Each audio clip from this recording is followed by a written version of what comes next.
My name's Naomi Korn. I'm an IP consultant and I've been working for Jisc for many years in creating IPR toolkits, advice and practical tools.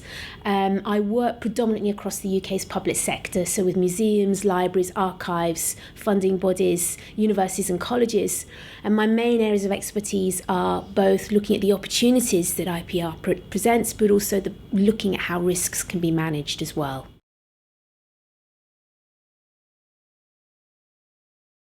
Public organisations such as museums, libraries, universities and colleges will find themselves in a dual position. They'll be both generators of their own materials, which will be protected by IP, which they will invariably own the IP too. But also they will be users of third-party content in which third parties will have a claim over that IP. Now, because IP presents both opportunities for organisations in the public sector to maximise their assets, but also if they don't deal with it properly, it can also present risks. They need to consider it seriously. I would say that IP is actually the bedrock of all the activities that take place across an organisation. If they want to use material generated by third parties, they need to consider IP, but also at the same time, if they want to maximise access to IP that they own or that they have permission to use, they also need to make sure that they take it seriously and develop suitable strategies to support what they want to do in the long term, policies to make sure there's an appropriate governance framework to support the strategy, and processes to enable what they want to do to happen on an operational level.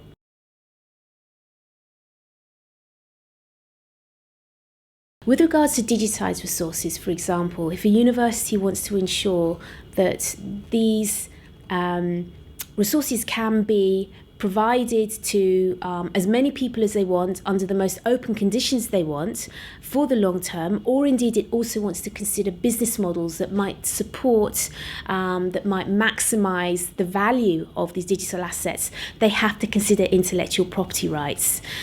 Digitised resources invariably will comprise of different elements. There will be rights in the material that the university itself will own, but there will also be rights that third parties own.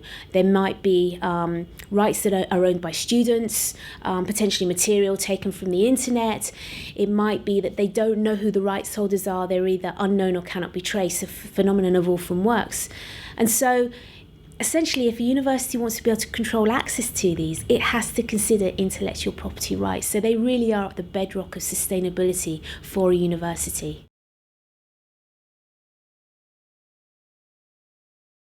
Projects must think about intellectual property rights as early as possible. It's going to take time and it's going to take resources in order to identify, trace rights holders, negotiate the necessary permissions, and also develop a suitable risk management framework if they haven't been able to trace the rights holders that they need. If they go through a project and they haven't sorted out the intellectual property rights early, they may find themselves in a position halfway or 3/4 of the way through the project, or even at the end of the project, where they haven't got the necessary permissions that they need in order to make this material accessible and also to support long-term frameworks of sustainability.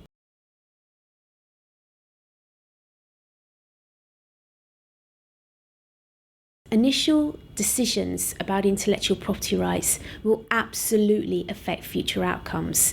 So some examples would be if an organisation decides to release this material under a certain type of licence, such as a Creative Commons licence, even though if they change their minds, they can take that material down, anybody who's been given permissions under that license to use the content that they've licensed under a certain way, under the terms of that CC license, will still be able to use it in that way. So they cannot backwards affect people who've already used their materials.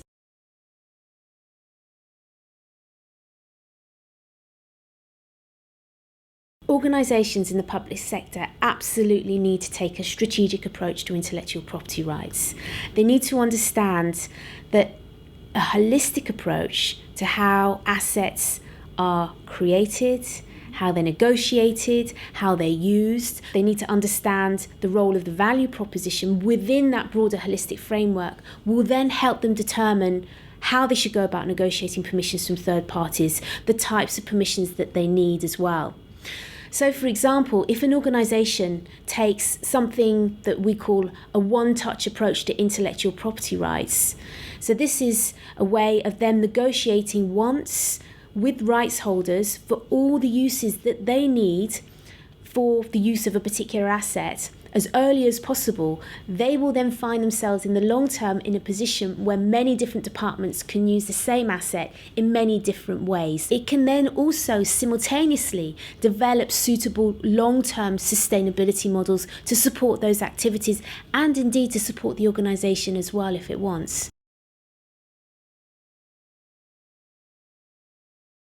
Organisations, I think, can benefit from visualising different concepts that underpin IP and licensing. For example, if they think about the resources that they want to be made accessible, possibly reusable and possibly charged to users as a ball of content, they recognise that probably this ball of content is going to be made accessible to the users via some kind of web-based interface such as the internet.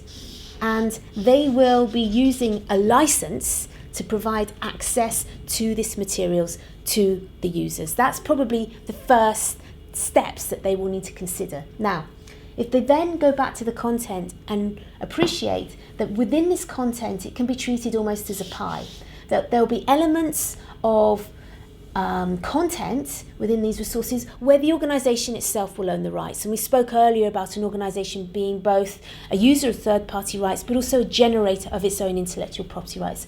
And I'll indicate that simply with a C in a circle. There'll be also elements of this pie where third parties may have generated content that the organisation itself then wishes to make available to users. And these third parties might be volunteers, students, freelancers and other contractors. Okay, and they will have a relationship to this content because they will own the rights that will enable this content to be used. There'll be other elements of the resources they wish to make available to users that will potentially comprise of works that are in copyright but where the rights holders are either unknown or cannot be traced. And there might just be other content as well that perhaps they don't know if it's in copyright or not.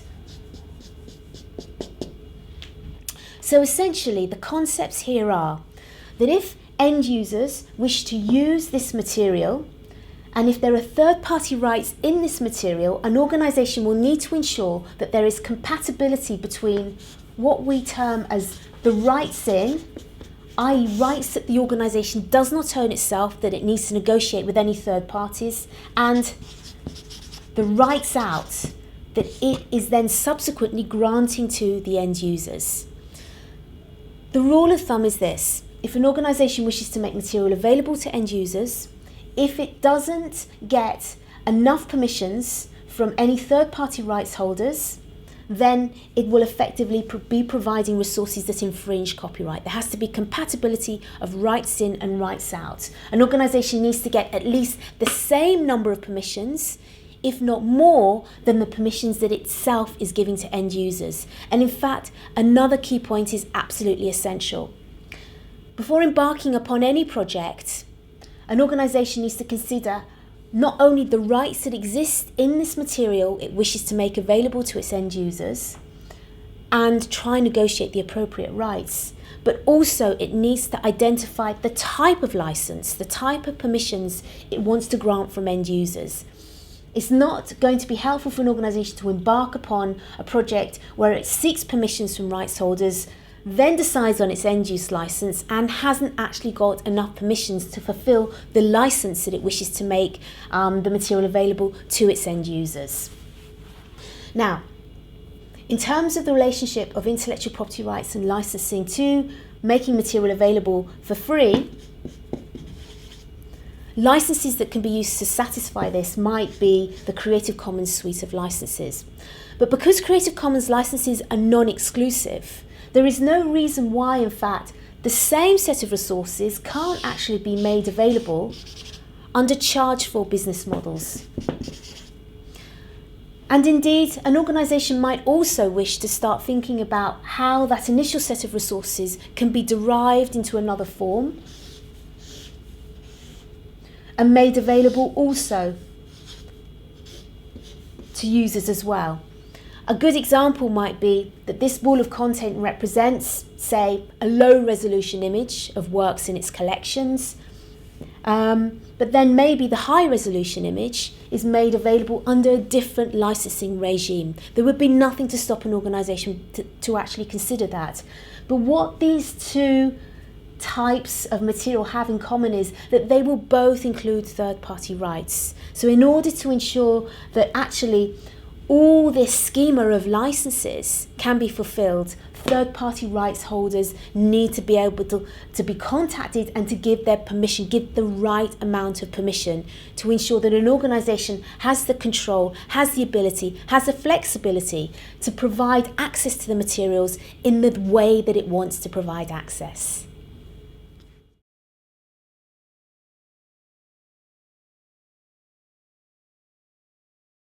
I think organisations can deal with IP in a number of different ways. I think at the heart of maximising access to IP, whether it's free or whether it's charged for, staff need to have the awareness of the value of the IP that the organisation owns, but also the importance of ensuring that third-party rights are secured.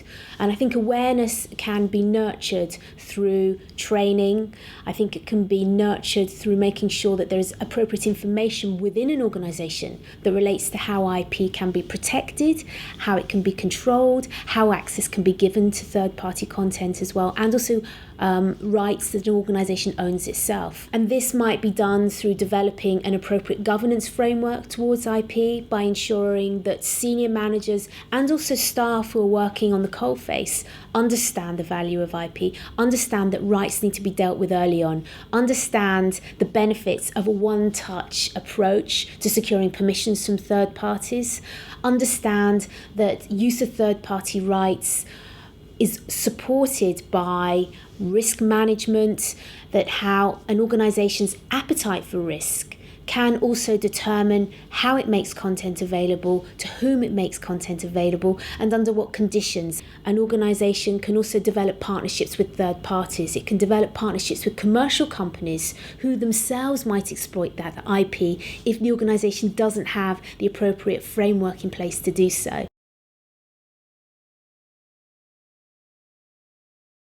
There are some excellent free to use resources that people can use across the public sector to help them understand the IP issues that might underpin their sustainability models. The first that I'd recommend is the SCA IPR and Licensing Toolkit.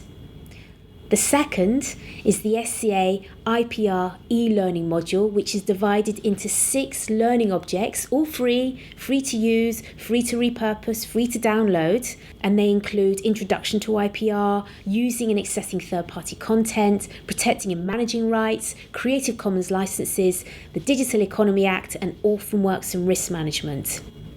The third resource that I would strongly recommend is the Risk Management Calculator.